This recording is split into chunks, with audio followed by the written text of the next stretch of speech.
All right, Startup Nation, so I hope you're ready to receive some value today. Now, this week's episode is a little short. I'm sorry about that. It's just that at Owls, we're working on a really big project, a summer teaching institute that we're going to put on for teachers, and we need to kind of get the marketing out there, and so we're kind of going to cut this one short this week. But I didn't want to leave you without any content this week. So on top of that, I just realized something, that we talk about entrepreneurship and business, and I never really took you step by step on how to start a business. So I'm going to go ahead and rectify that today, Startup Nation. So I hope you're ready to receive great value today, and let's take flight. Now, Startup Nation, many people don't start businesses because they want to have the security of the 9-to-5, and that's okay. And then there are some people who start businesses, well, and they just kind of really just jump into it. They think that they're going to be profitable from day one. They kind of jump into it. They don't think about it, and they don't take necessary fundamental steps. So my job today, Startup Nation, is to do exactly that. Give you step-by-step tools, basically how we started Owls, on how to start your company, right? Now, some of these things, they don't necessarily have to go in this order. This is kind of the order we went into starting a company. You don't have to necessarily go in this order, but it will be quite beneficial if you kind of did go in this order. So let's go ahead and dive right in. So the first thing you want to do, you don't necessarily have to do this, but I would think that you should, is write a business plan. You should write a business plan, Startup Nation. Like I said, the business plan is like the constitution of your business. It lets you know if you're on the right track, if you stray away. It lets you know that you've been thinking about the business. It lets potential investors and lending institutions know that you've been thinking about the business. So you write a business plan, okay? Now you can do this. There's multiple formats out there. If you look in the show notes, I've given you some resources on how to write a business plan. You can't go wrong. There's some platforms, I think it's called LivePlan.com. You can pay like $19 and they have like all these cool templates and with financials and all this other stuff. That's kind of something that we do at Owls, kind of give it, an extra sense of looking nice, right? So there's multiple formats out there. As you can see, there's one there in the show notes for you for easy access. And the thing is, like at Owls, we took like a weekend to kind of just hammer it out. Now, look, a business plan is a very big undertaking from a writing point of view, right? It's one of those things where it doesn't have to be done in one day. It's one of those things where it's like, it's like eating really big pizza. You eat it one slice at a time. So if you got to write a page a day, a paragraph a day, a few sentences a day, that's fine. As long as you're moving forward, it totally doesn't matter. Startup Nation, the next thing you want to do is to choose a business name. This is kind of one of those things where starting a business is the fun part, right? It allows you to kind of express your creativity, to kind of plant your stake in the entrepreneurial space, if you will. So when thinking about a name, you want to take a few things into mind. For starters, you want to pick something that's easy to say, that can easily roll off the tongue. Very preferably short and concise. It's one of those things where some people who pick names, they pick like this very long, drawn out name. And it's like, if you got to say it, if you can't say it in 3 words or less, you probably need to think about or reconsider your business name. Now, for starters, or for us at Owls, and you may hear me say owls, or whatever the case may be, it's not one of those words that's easy to say, or when you say it, it's easy to understand, because especially when you're me and you have a southern drawl, if you will, Owls is not one of those words that easily rolls off the tongue. But the thing is for us is that it works for us because we're more business to business type of business. Forgive me for the redundancy. And so usually when you see our logo or something, it's on some type of paperwork or form. So it kind of speaks for itself. It's very rare that we have to say it in front of somebody. Like if we were a B2C or business to consumer type of business, then we would probably run into a lot more pitfalls than we do now, because owls, and we always have to kind of explain like owls like the bird, right? But for us, it works because we wanted to speak to a sense of intelligence, to a sense of wisdom. And so our education consulting firm really does get that across. When you think of an owl, you think of somebody who is smart and wise and focused and full of integrity, right? And that's kind of the projection we want to portray in the marketplace. And we also chose the colors yellow and black, which, as a Dallas Cowboy fan, that's just, it tears me up to have those colors, but that's neither here nor there, Startup Nation. We chose those colors because it speaks to a sense of consistency. Those colors speak to a sense of, being smart, integrity, and being wise, if that matters. Now, a lot of times when people start businesses, I have to question whether are you trying to be famous or are you trying to start a company? And the reason I say that is a lot of times people want to say, like, if you want to have a cupcake business, right? And you want to name it Dom's Cupcakes or Dominic's Cupcakes or Dominic Lawson's Cupcakes. And to me, it comes off a little vain. And the reason I say that is because it's one of those things where like you feel like you're trying to live up to something, or more accurately, you're trying to create like this persona for yourself. And a lot of times, Startup Nation, when you're starting a company, that can get you in a world of trouble. What I mean by that is that you're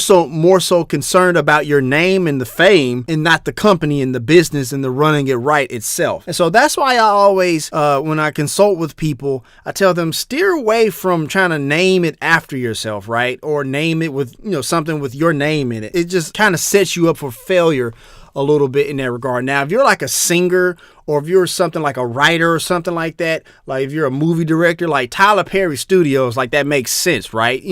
That's okay. And we're trying to build a brand that way. But if you're like, for the most part, something else, trying to start a company, I would, honestly ask you, not to put your name in there. But this is the life of entrepreneurship. I am not here to tell you what to do. I'm just simply offering advice as the host of the Startup Life. The next thing you want to do, step 3 in my step to starting a business, is that you want to get a Dun & Bradstreet number. You can go to DunandBradstreet.com. They have that there in the show notes for you.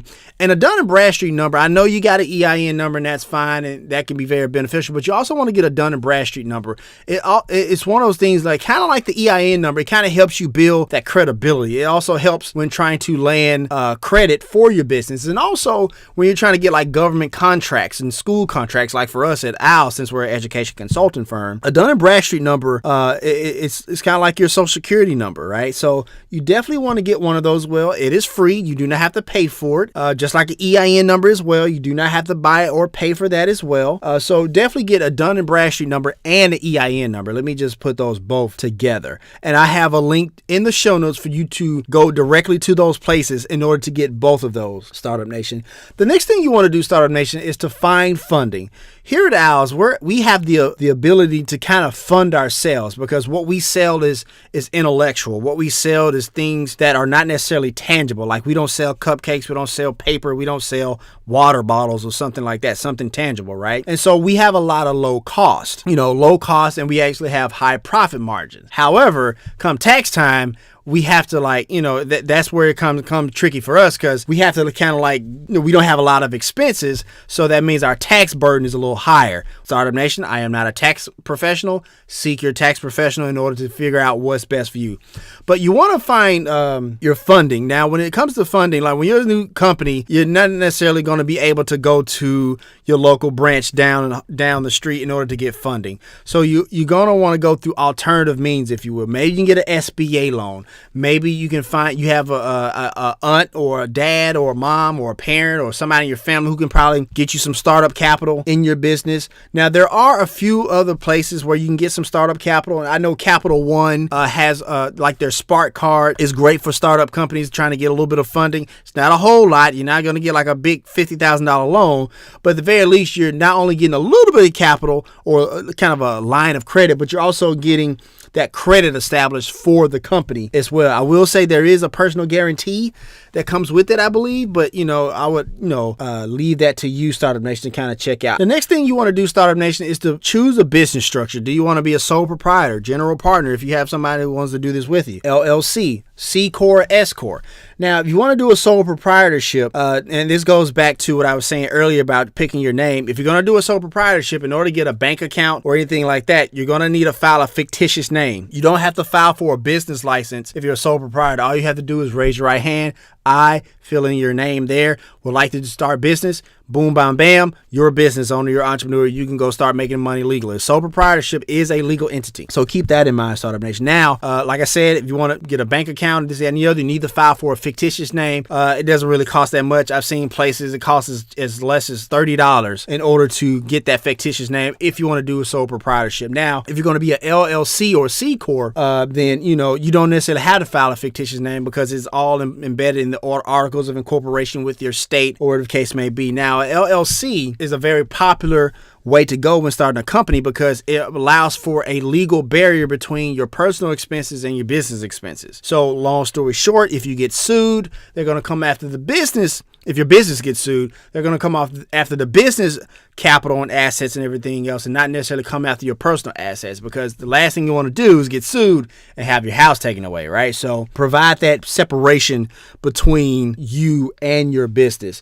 And so also with the C Corp and S Corp, there's other additional things that come with that. I have all that in the show notes for you for easy access. The next thing you want to do is determine the taxes for your business. I am not a tax professional, Startup Nation, and tax rates vary from state to county to federal based on if you're C Corp, S Corp, LLC, sole proprietor, whatever the case may be. Consult your tax professional in order to know the appropriate route to go on that note, Startup Nation. The next thing you want to do is open a business account. This is very important for your company because the thing is, for one, you need to have a separation between the business expenditures or whatever and your personal expenditures, okay?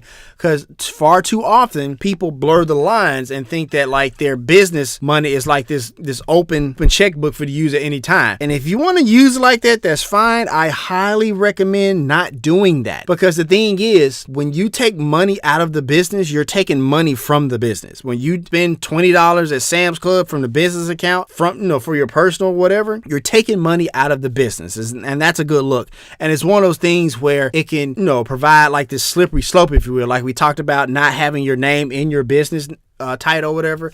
It provides that slippery slope that where, if you're going to take $20 out of the company this time, then you take $40 next time, then you take $100, then you take $1,000, right? And so you always want to have some type of working capital in the company in order to scale, in order to pay your employees, in order to buy raw materials if your company calls for that. So make sure you open a business account when you do that. And most business accounts are very easy to use. You can go to Bank of America or SunTrust or Chase Bank or Wells Fargo, wherever, and they're pretty easy to open. They do come with some restrictions, like, some banks won't allow you to you can only deposit or deal with so many checks each month, or only have so much cash coming to the account at one time each month. It's one of those things where you would have to, depending on your institution, whatever their fees and whatever the case may be. But you can actually get a free business account for your company, Startup Nation. The next thing you want to do is obtain your business license in your county. Now, once again, if you are an LLC, this is one of those things that apply to you. If you're a sole proprietor or general partnership, you do not have to get a business license. It's one of those things that will help you look a little bit more credible if you do have a business license. If you're a sole proprietor or general partnership, you will have to file that fictitious name situation I was telling you about earlier if you want to get a business license, but it's not necessary if you are a sole proprietor or general partnership. If you're an LLC, C Corp, or S Corp, then you have to get a business license. There's no way around it. The next thing you want to do, Startup Nation, whatever particular certification for your industry. If you're going to do hair, make sure, in the state of Tennessee, you have to go to beauty school or whatever, I think for like 300 hours, get that, take the test, get the certification in order to open your business. For us, we're a consulting firm down south. There's not really a whole bunch of certifications for consulting firms, but let's say if you go to a California or New York, you have to get certified as a consultant for whatever governing body is for consultants in order to open your company. If you don't have the certification in that state, you can find yourself with a whole bunch of fines, Startup Nation. You do not want to have fines. You want to reduce expenses as much as possible, unless you're owls who are always looking for expenses. But that's neither here nor there, Startup Nation. The next thing you want to do, and this is not required, but it may be quite beneficial, you might want to think about getting business insurance. This is one of those things where it allows you to, if the company loses money, you can write that off. If somebody falls in your business and hurt themselves, they're protected. Because the last thing you want to do is say, hey, I need business insurance when somebody just slipped and fell in one of the aisles of your store or your restaurant, right? That's a bad look. Consider business insurance.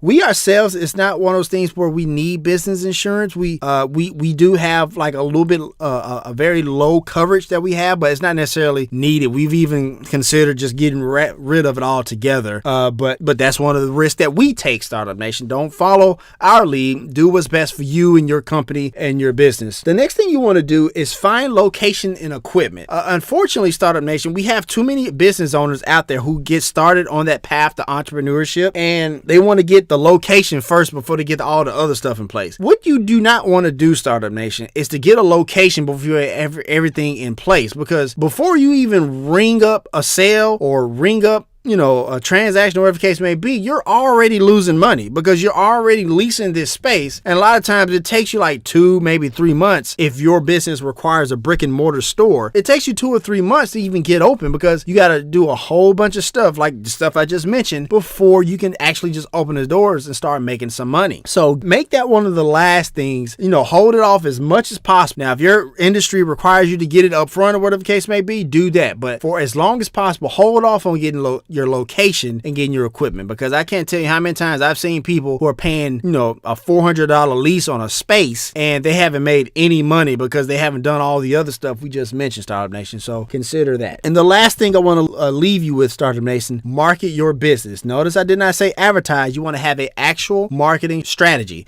You want to know who your target audience is. You want to know who your partners are, who are potential people that you can have a partnership with in order to market your business. For example, if you are a cupcake owner of a bakery or whatever the case may be, right, and you're next door to a laundromat, maybe you need to form a partnership with the laundromat owner to have some of your flyers in there with the patrons of the laundromat. So that way, while they're waiting on their clothes to wash or dry, maybe they want a delicious treat and they'll come next door to you, right? So keep that in mind. Startup Nation, when you're talking about getting the word out there about your business, whether it be digital marketing, social media, having a website, know as far as your target audience, how to market to baby boomers, how to market to millennials, Generation X, the whole 9 yards. And so, like I said, you need a marketing strategy. And if you go with the LivePlan option that we have on the show notes, Startup Nation, they can actually help you develop that marketing strategy. So here's my final take. Running and starting a business is actually it's not hard. It's tedious. It's extremely tedious, but it's not hard at all. All things in life, if you go on a step-by-step model, you can figure this thing out. If you go on a step-by-step model, you can be a very successful business. I always say that, if you scale the business slow and responsibly, that speaks to sustainability. We have too many people who, don't get me wrong, I love Grant Cardone. I love those people like Gary Vaynerchuk who are talking about get it, hit it hard, this, that, and the other, right? However, it's for many people, it's out of context. And what I mean by that is that for many people, all they hear is go, go, go, go, go, but they don't hear fundamentals. They don't hear sustainability. They don't hear things that can make your business last a very long time. So I believe that if you follow these steps in order to start your business, I think you'll be able to have a business that stands the test of time. So that's going to do it for this episode of Startup Life. I know it's really short, but I hope you really got great value on how to start your business. If you want to let us know what you think about our show, have an idea for a show topic, or would like to advertise on our show,